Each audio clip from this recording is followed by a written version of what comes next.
Delia Brooks read the text 3 times before it finally felt real. Don't come home. Her boarding pass was already downloaded. Her duffel bag sat at her feet inside the military terminal. 10 months overseas. 10 months of counting down to Thanksgiving dinner at her grandfather's farmhouse. She immediately hit the call button. It rang. Then voicemail. She called again. Nothing. A minute later, another message appeared. Please respect my decision. Delia frowned and typed back. Mom, what happened? Is someone sick? No answer. She tried her older brother next. Hey, Del, just listen to Mom, okay? What does that even mean? I'm flying home in 3 days. I can't get involved. The line went dead. One by one she called her aunt, her cousin, even the neighbor who had practically helped raise her.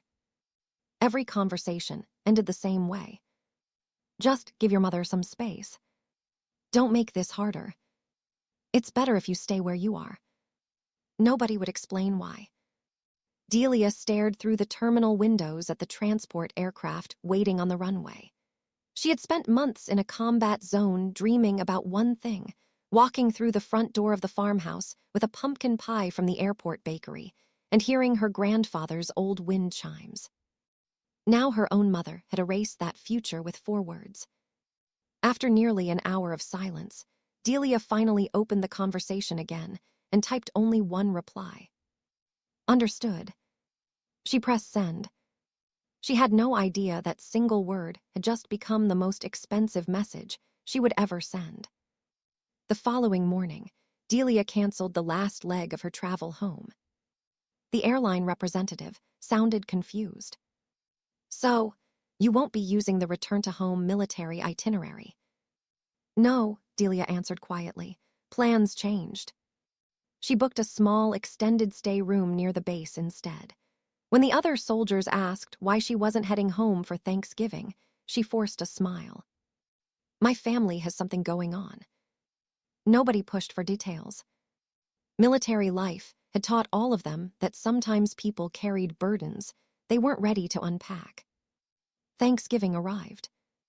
Instead of the smell of roasted turkey filling her grandfather's kitchen, Delia heated microwave stuffing in a tiny hotel kitchenette.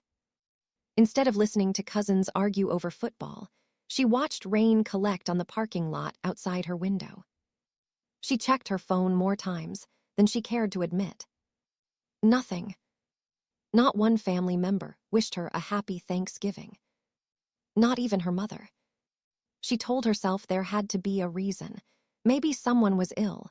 Maybe there had been an emergency they didn't want distracting her with before she traveled. Believing that explanation hurt less than believing anything else. 6 days later, exhaustion finally caught up with her. She slept almost 12 hours. When she woke, her phone was vibrating across the nightstand. 14 missed calls. Mom. Dad. Her brother. 2 cousins. An aunt. Even the neighbor, who hadn't answered her calls before Thanksgiving. At the very bottom was a number she didn't recognize. A voicemail notification appeared beside it. Delia pressed play. A calm, professional voice filled the room. Ms. Brooks, this is attorney Michael Harlan. Please contact my office as soon as possible regarding your family's property and your recent decision. Delia froze. Her recent decision. She hadn't made any decision at all. So why was a lawyer talking as though she had? Delia called the attorney back before she could talk herself out of it. The receptionist answered first. Mr. Harlan is expecting your call, Ms. Brooks. 1 moment, please. Expecting me. A click followed. Ms. Brooks, the attorney said evenly, before we discuss the property matter, I need to verify your identity. After answering a few routine questions, Delia couldn't hold back any longer. What decision are you talking about? Your voicemail makes it sound like I agreed to something. There was a brief pause. I think we're getting ahead of ourselves. There are documents I'd prefer to discuss after you've had an opportunity to review them. I've been deployed overseas for 10 months, Delia replied, her voice tightening. I haven't reviewed anything. Start from the beginning. Another pause. I understand, he said carefully. We'll speak again soon. The call ended before she received a real answer. As she lowered the phone, her eyes drifted to a faded photograph tucked inside her wallet. Her grandfather stood beside the old farmhouse, one hand resting on the porch railing, while 16-year-old Delia laughed beside him with a paintbrush in her hand. He used to say the house wasn't valuable because of the land. It matters because people keep their word here. Before she deployed, he'd walked her through every room one last time. If anyone ever asks you to sign something, he'd said, tapping the kitchen table with a weathered finger, you keep your own copies. Families love each other. But paperwork remembers better than people do. At the time, she'd laughed. Grandpa, nobody in this family would ever try to cheat me. He'd smiled sadly, instead of answering. Only weeks after she deployed, he passed away. At first, home still felt closed despite the distance. Her mother called every Sunday. Her brother sent pictures of the farmhouse after the first snowfall. Her cousins joked about saving her favorite slice of pumpkin pie. But as the months passed, the messages became shorter, then less frequent. Whenever Delia asked about Grandpa's estate, Linda always gave the same answer. Don't worry about any of that. You focus on the army. We'll handle things here. Delia accepted it. She trusted her mother. When Thanksgiving leave was finally approved, she called home full of excitement. I'm coming home. Instead of celebrating, Linda answered in a flat voice. I already told you, don't come home. Mom, why? It's what's best.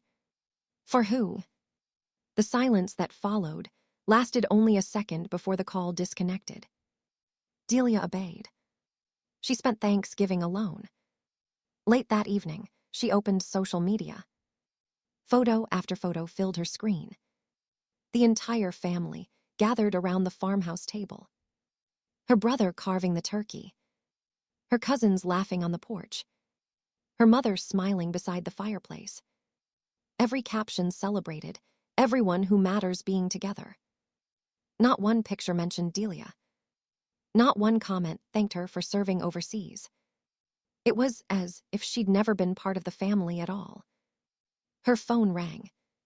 Attorney Harlan. She answered immediately. His first sentence made the room feel suddenly smaller. Ms. Brooks, your family has informed us you've permanently withdrawn from the property. Attorney Harlan's words hung in the air. Delia gripped the phone tighter. I'm sorry. What did you just say? They've informed our office that you've chosen to step away from any future involvement with the farmhouse. I never said that. I understand that's your position. My position, Delia's voice rose. I've been overseas, I wasn't even in the country. There was another measured pause. Ms. Brooks, I believe you should come home as soon as possible. There are matters that need to be addressed in person. Who told you I walked away? I'm not comfortable discussing that over the phone. The call ended, leaving Delia with more questions than answers. 2 days later, Delia finally arrived in her hometown. She didn't drive straight to the farmhouse. Instead, she stopped at the neighborhood grocery store where she'd worked summers during high school. The cashier looked up, then froze. Delia. She smiled weakly. Hi, Mrs. Evans. The older woman looked genuinely confused. I thought you weren't coming back. What do you mean? Mrs. Evans lowered her voice. Your mother said you decided to stay away. She told everyone you wanted a fresh start and didn't want anything tying you here anymore. Delia's stomach tightened. She told people that. Mrs. Evans nodded. I assumed it was true. For the first time, Delia realized the story had spread far beyond her family.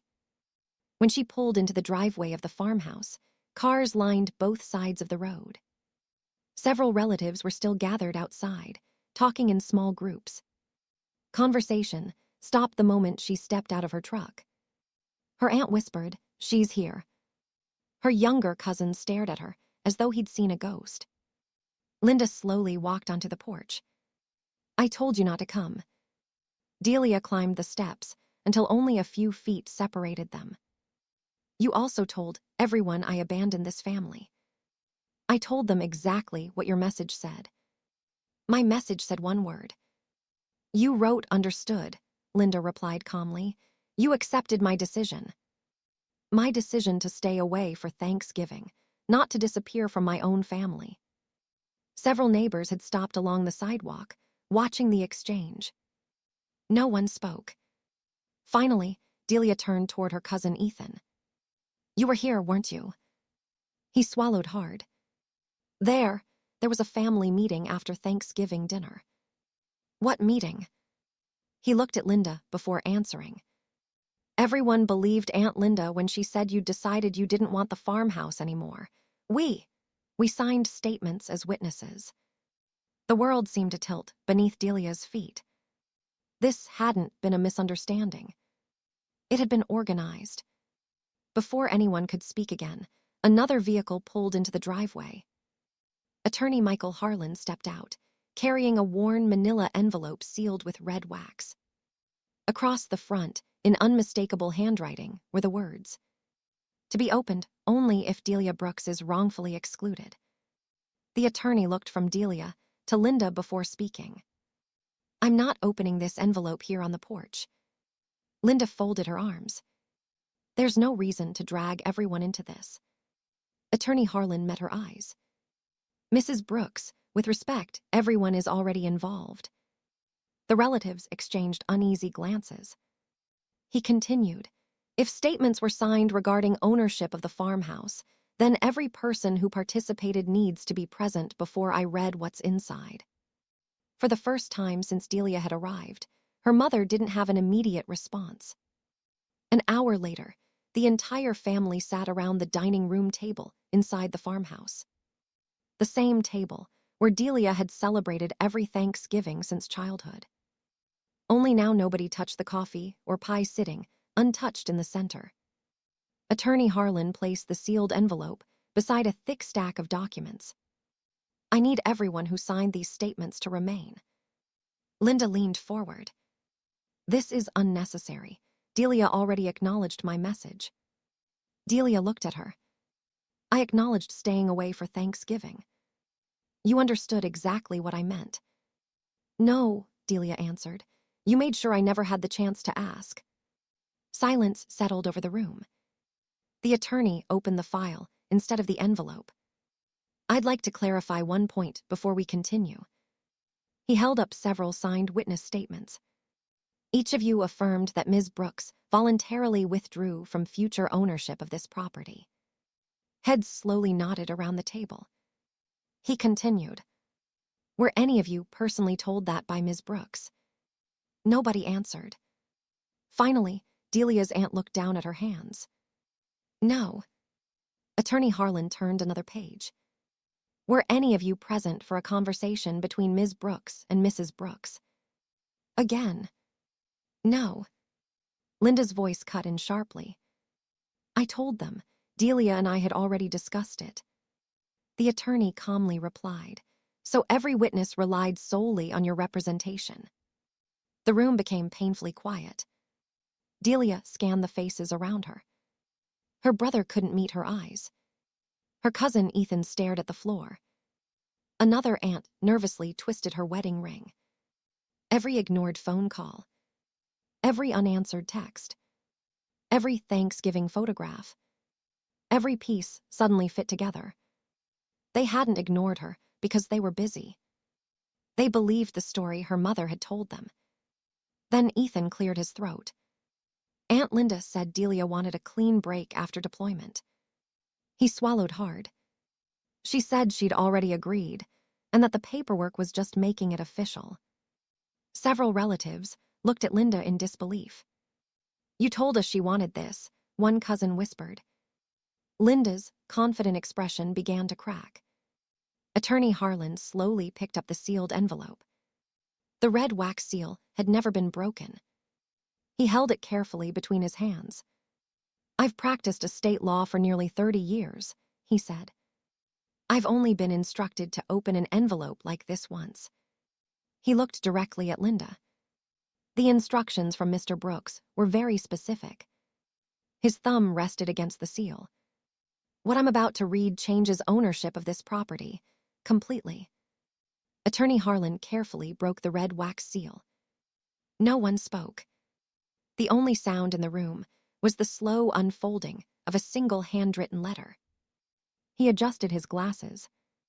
This letter was signed, witnessed, and notarized by Robert Brooks 6 weeks before his passing. Then he began to read. "If you're hearing this, then the situation I feared has come to pass." Delia's eyes immediately filled with tears. It sounded exactly like her grandfather. Delia has always put family before herself. She follows directions because she believes the people she loves deserve her trust. The attorney paused only long enough to turn the page. "If anyone uses her military service, her absence, or my death to pressure her into surrendering her place in this family, then they have broken the promise they made to me, not her." Linda's face lost its color. Attorney Harlan continued. "For that reason, I direct that any attempt to remove Delia Brooks from ownership through deception, false representation, or pressure while she is deployed shall immediately terminate every shared ownership interest held by Linda Brooks." The room fell completely silent. The attorney lowered the letter and placed several documents beside it. The witness statements signed after Thanksgiving, along with the text message instructing Ms. Brooks not to return home, established that she was intentionally excluded before being represented as voluntarily absent. He looked toward Linda. Mr. Brooks anticipated this exact possibility. Linda shook her head. He couldn't have known. "He didn't know it would happen," Attorney Harlan replied calmly. "He simply made sure deception would never be rewarded." Delia looked around the table. No one defended her mother. Her brother was the first to speak. "I'm sorry." His voice cracked. "I should have called you." Delia didn't answer. He continued.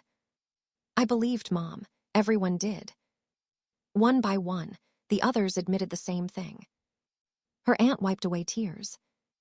"I never imagined she'd tell us something that wasn't true." Ethan stared across the table. "I signed because I thought you wanted out. I never would have done it if I'd known." The apologies kept coming, but none of them changed what had happened. Attorney Harlan slid the final document across the table. Effective immediately, the farmhouse is owned solely by Delia Brooks. Linda pushed back her chair. "This is my home." "It was shared," the attorney corrected gently, "until your own actions activated the condition your father included." She looked around the room, searching for support. Nobody spoke. For years, she'd controlled every family decision. Now even her authority had disappeared. The signed statements were formally withdrawn. Copies of the proceedings were added to the estate file, permanently documenting the attempted deception and preventing future challenges to Delia's ownership. Outside, word spread quickly through the small town. Neighbors who had believed Delia abandoned her family learned the truth. The story changed almost overnight. Not because Delia argued louder, but because the evidence finally spoke for itself. Over the next year, Delia restored the farmhouse one room at a time. She left her grandfather's study exactly as he'd left it. His old reading chair still faced the window. His workbench remained, covered with neatly labeled tools. It reminded her every day that trust wasn't something you inherited. It was something you protected. Some relatives earned their way back into her life by accepting responsibility without excuses. Others never did. Delia stopped measuring family by shared last names. She measured it by shared honesty. The following Thanksgiving, the dining room was full again. Not with everyone who had once sat at the table, but with the people who chose truth over convenience. As the evening ended, Delia stepped onto the porch, listened to the familiar wind chimes her grandfather had loved, and locked the front door behind her. Only then did she understand something that had taken an overseas deployment, a betrayal, and a courtroom-ready letter to learn. Her mother's text hadn't kept her from coming home. It had revealed that the people who truly made a place feel like home were the ones who never asked her to give it up.